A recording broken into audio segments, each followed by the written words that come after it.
आज शिव गुरु परिचर्चा में मैं शिव शिष्य मनोज कुमार सर्वप्रथम अपने गुरु शिव के चरणों में प्रणाम निवेदित करता हूँ। उपस्थित दृश्य अदृश्य सभी गुरु भाई गुरु बहनों को प्रणाम निवेदित करता हूँ। ब्रह्म गुरु भराता साहब हरिदानंद दीदी नीलम आनंद के चरणों में प्रणाम निवेदित करता हूँ। अपने सीनियर संजय कुमार यादव के चरणों में प्रणाम निवेदित करता हूँ। आज जो शिव गुरु परिचर्चा का विषय है वह विषय है आप तमाम गुरु भाई गुरु बहना के अलावा अन्य व्यक्ति जिन्होंने आज तक शिव को गुरु नहीं बनाया है, खासकर ऐसे लोगों के सामने जो प्रश्न उठता है, उस प्रश्नों के समाधान हेतु यह विचार शिव शिष्यता की विचार मैं रखने जा रहा हूं। वह प्रश्न है, आप जानो छानो तब मानो।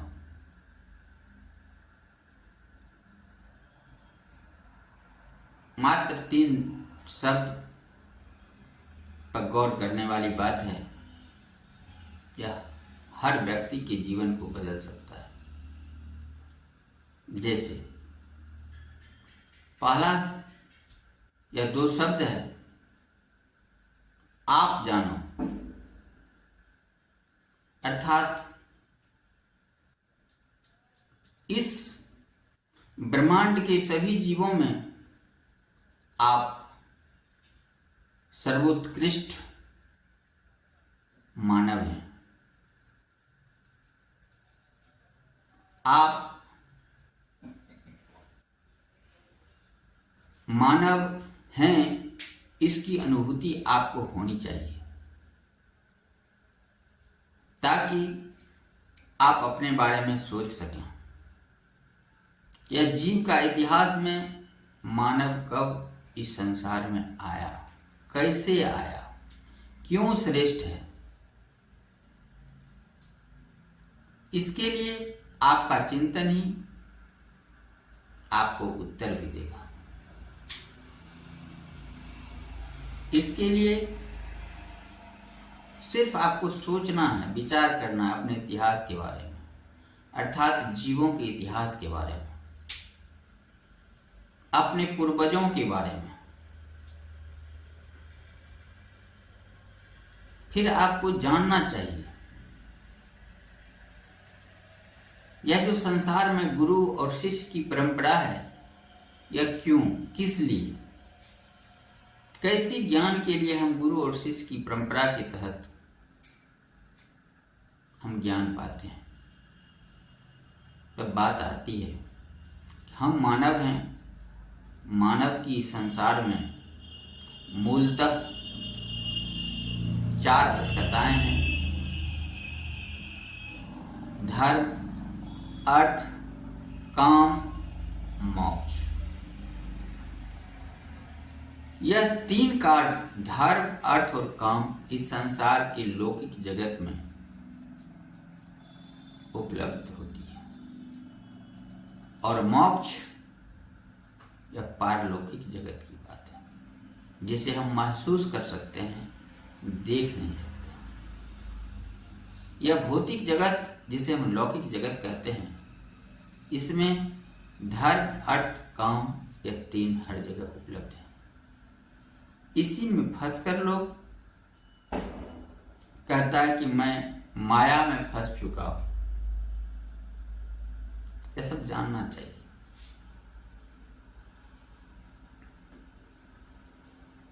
आपको यह भी जानना चाहिए कि हम मानव हैं, हमारे भीतर जो है बोलने वाला ऊर्जा है, यह ऊर्जा है क्या? मैं अपने पिछले वीडियो में बता चुका हूं, यह ब्रह्मांडीय ऊर्जा है जो आत्म शिव के रूप में हर मानव, हर जीव में उपस्थित है। यह ब्रह्मांडीय ऊर्जा को इस धरातल के महामानव संत जन विद्वानों ने ऋषियों ने, तपस्वियों ने, योगियों ने अपने अपने ढंग से आदि गुरु का नाम दिया है, सत्य गुरु का नाम दिया है, आदि गुरु का नाम दिया है, आत्म शिव का नाम दिया है।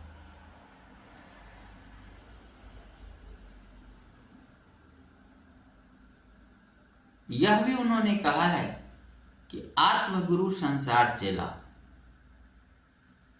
यह सब चीज जानना चाहिए।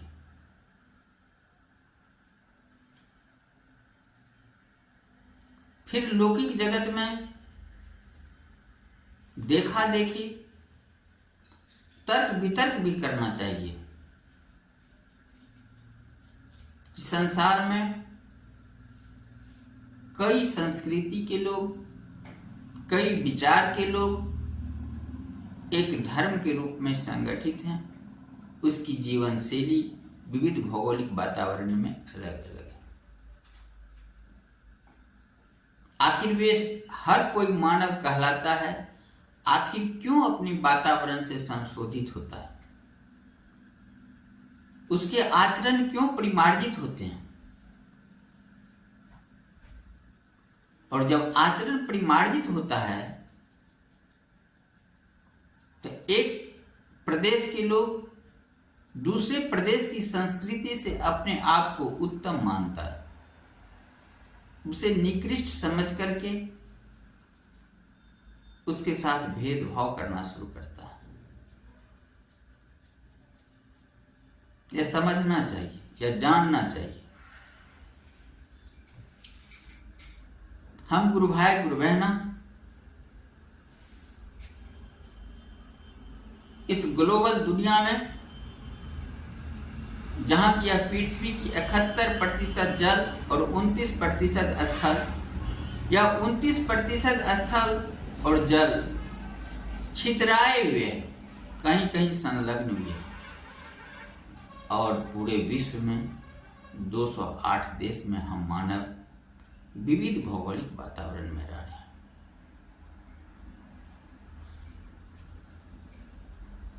यहां पर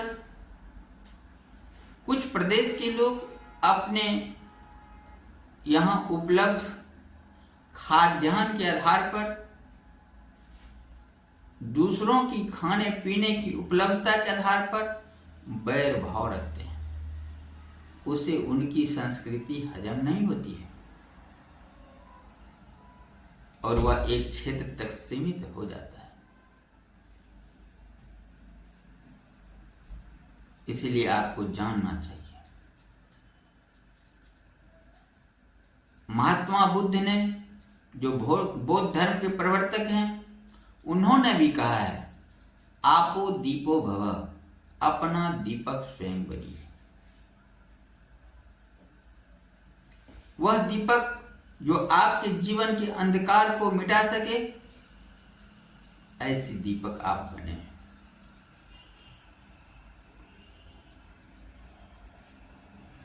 अब विचार करने वाली बात है, जब इन सारी बात को आप अपने चिंतन में सोचेंगे तो पाएंगे कि इस सांसारिक जीवन में जो हमें सुख आनंद मिल रहा है, इसके अलावा पारलौकिक सुख जो मोक्ष से ही संभव है, अर्थात जन्म मरण के चक्र से सदा सदा के लिए छूट जाना मोक्ष है। इस मोक्ष की प्राप्ति आध्यात्मिक ज्ञान के बगैर संभव नहीं है। इस आध्यात्मिक ज्ञान को पाने के लिए एक आध्यात्मिक गुरु की आवश्यकता होती है। अभी जिन बातों को मैंने आप लोगों के समक्ष अपने गुरु शिव से आदेशित रखा है, आप विचार कर लें कि संसार में अधिकाधिक लोगों द्वारा लगभग 8 धर्म में संगठित होकर आचरण अपने जीवन में अपनाए जा रहे हैं और लगभग 300 धर्म को माना जा रहा है और 582 धर्म के प्रवर्तक इस धरती पर हैं, रजिस्टर्ड। नाम दे करके कि मैं इस धर्म का संस्थापक हूं। सभी लौकिक हैं, सभी देहिक हैं, लेकिन हम गुरु भाई गुरु बहना इस लौकिक गुरु के अलावा उस परमात्मा को जिनका हम लोग संतान हैं, उस आदि शक्ति का जिन्होंने आज मुझे पहचान दिलाया है, वह ब्रह्मांडीय ऊर्जा को हम भूल जाते हैं। कभी आपने सुना होगा एक बच्चा जो अपने मां की गर्भ में 9 माह रहता है उल्टा लटका हुआ, तो भगवान की भक्ति करता है। इसी बल पे वह मां के गर्भ में टिका रहता है। एक सामान्य सा तापमान महसूस करने पर आप तपन सा महसूस करते हैं, और एक भ्रूण अपनी मां के उदर में उस तपता हुआ गर्म वातावरण में जीवित रहता है। यह उस परमात्मा का देन है। उस समय तक उस परमात्मा का विनती निवेदन करके अपने जब धरातल पे आता है, यहाँ की वातावरण उसे सीखने नहीं देती है, स्वतंत्र रहने नहीं देता, उसी अपनी बातों को थोप थोप करके अपने जैसा बना लेता है। इसी क्रम में कुछ देहिक गुरु अपने अनुयायियों को शोषण करके सम्मान भी पाता है, धन भी पाता है, अपने प्रभाव और चमत्कार को दिखा करके अधिकाधिक शोहरत भी पाता है। लेकिन यहां पर छानने की बात है कि जब आप देहिक गुरु को करेंगे तो आप उनकी खातिरदारी में समय भी देंगे और आपको आर्थिक उपार्जन का कुछ अंश उसके प्रति खर्च भी करना पड़ेगा। यहां पर तुलनात्मक रूप से वह ब्रह्मांडीय ऊर्जा जो आपके भीतर गुरु शिव के रूप में, आत्म शिव के रूप में उपस्थित है, आप उसे अपना गुरु माने। साहब हरिद्रानंद ने इसी विश्वास को स्पष्ट कहें, आओ चलें शिव की ओर, भगवान शिव को अपना गुरु बनाए। आप तमाम गुरु भाई गुरु बहना अपनी तर्क शक्ति से इस बातों को छाने। आप संसार में जहां भी हैं, जिस परिवेश में हैं, जिस स्थिति में हैं, किसी भी प्रकार की वर्जनाएं नहीं है। शिव शिष्टता में आपका स्वागत है। आप जहां हैं अपने नामों की घोषणा शिव शिष्य के रूप में करा सकते हैं, और एक शिव शिष्य होने के नाते आप अपने आत्म शिव का प्रचार प्रसार में लग जाएं। यों ही आप अपने गुरु शिव से आदेशित आचरण को अपनाएंगे, आपको शिव शिष्टता का मान मिलना शुरू हो जाएगा। यहां पर कोई देही गुरु आपको सिखाने के लिए नहीं बैठा। आपके भीतर आत्म शिव आपको स्वतः अभिप्रेरित करेगा, और आपके भीतर उपस्थित शिव जो अभिप्रेरित किया या आदेश किया, और आपके द्वारा वह आदेश को मान लेना ही शिव शिष्टता या शिव शिष्या को शिष्यता प्रदान करता है। आदेश का उल्लंघन नहीं, अपमान नहीं। हमेशा याद रखना है कि आप शिव का शिष्य हैं या शिष्या है। आपकी आचरण इस तरह परिमार्जित हो कि कोई व्यक्ति ऐसा न कहे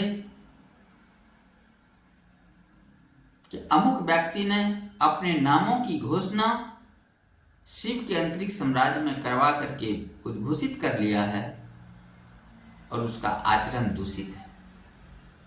इससे अपने गुरु शिव की मान मर्यादा पर ठेस लगता है। आपके द्वारा किए गए आचरण से ठेस ज्यों ही पहुंचेगा, आप सूक्ष्म की वह ऊर्जा से दंडित होंगे। इसका भी ख्याल रखना है। यहां पर आपके सम्मुख कोई बाबा आकर के आपको दंडित नहीं करेंगे। अर्थात अपने जीवन में इन सब बातों को छानिए।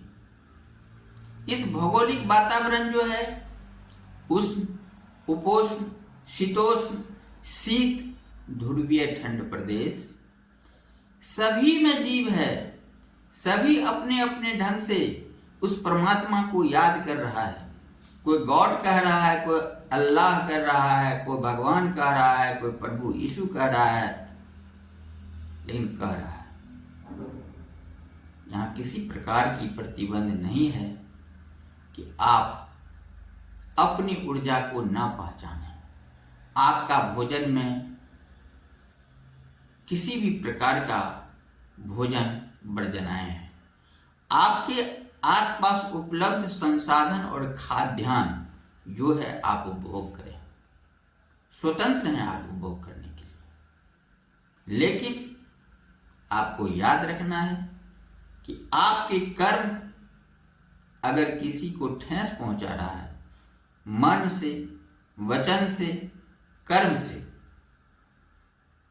तो वह आप उसके ऊपर दया नहीं कर रहे हैं, आप हिंसा कर रहे हैं। इसीलिए अहिंसा, दया, शुचिता, सच्चरित्रता जैसे महान मानव के जो गुण हैं, आपको अपने आचरण में उतारनी भी पड़ेगी। आप चाहे जिस परिवेश में हो, इस सब बातों का ख्याल रखना, ताकि अधिकाधिक लोगों का आपके द्वारा भी कल्याण हो। आपके दर्शन मात्र से, आपके शब्दों से,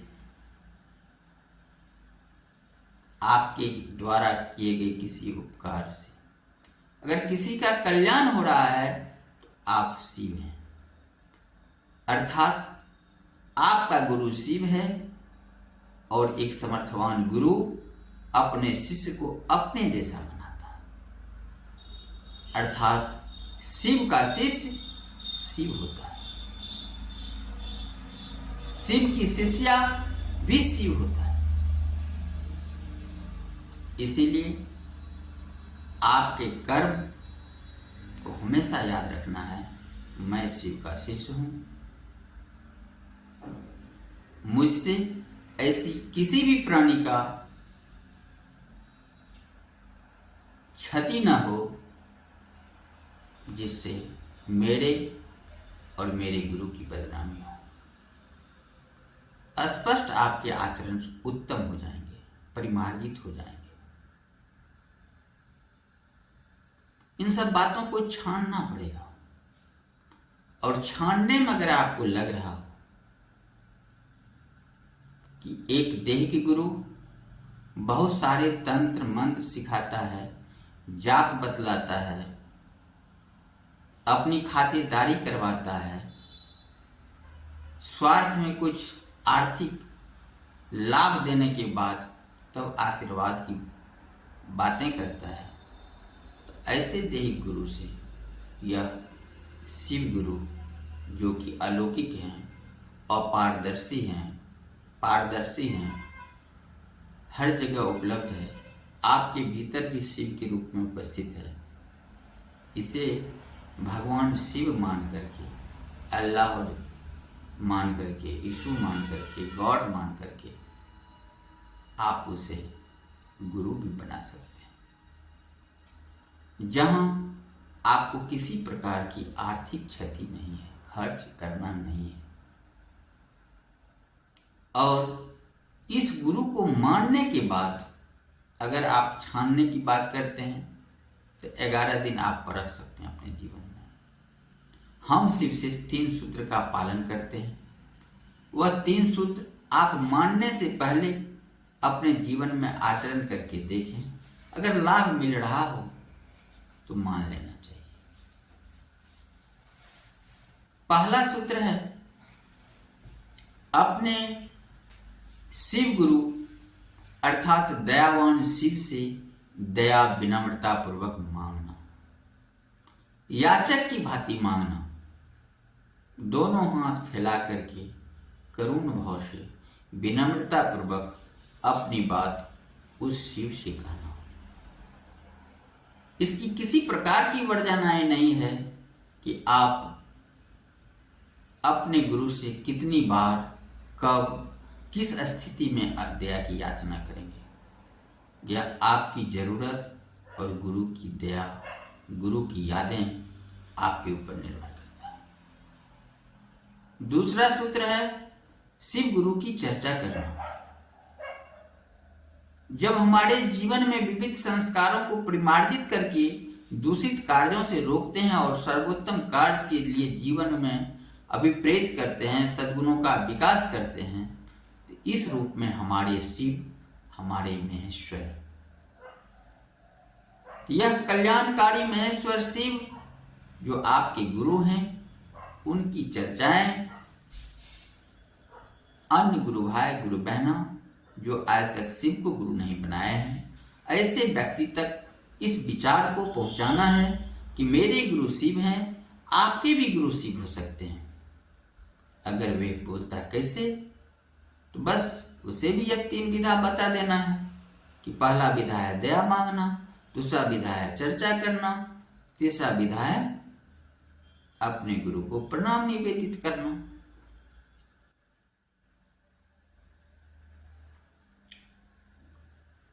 और तीसरा विधा प्रणाम निवेदित करने का जो है वह है अपने ब्रेन गुरु भरादा से जो हमने सीखा है वह है नमः शिवाय। आपके द्वारा अपने गुरु के चरण में, शरण में भेजा गया प्रणाम नमः शिवाय, अगर एक नमः शिवाय भी स्वीकार हो जाता है तो जीवन में चमत्कारिक परिणाम आता है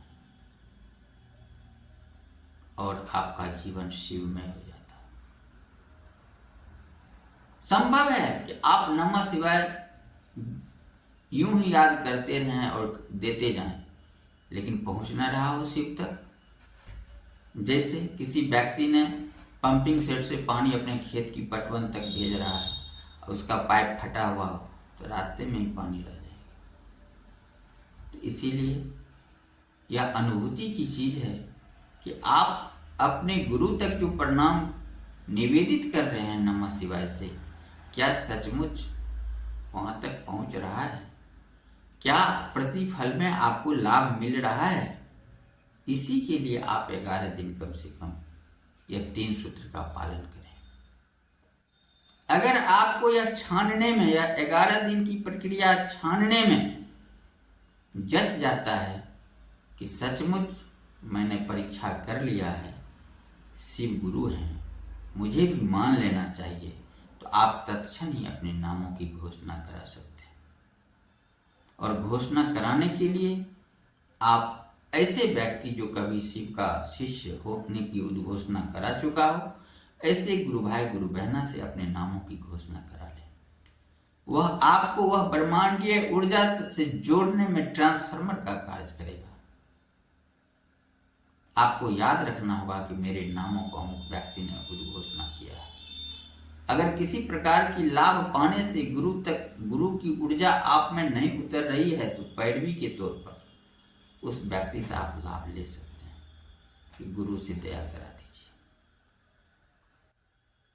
इसीलिए अपने सीनियर गुरु भाई गुरु बहना के पास पहुंचकर अपने नामों की जब घोषणा कराएंगे तो वह निश्चित रूप से आपका नाम, आपका पिता का नाम, गांव का नाम, यह 3 बात बोलते हुए उद्घोष कर देगा और दोनों हाथ उठा करके आपके नामों का जयकारा लगा देगा।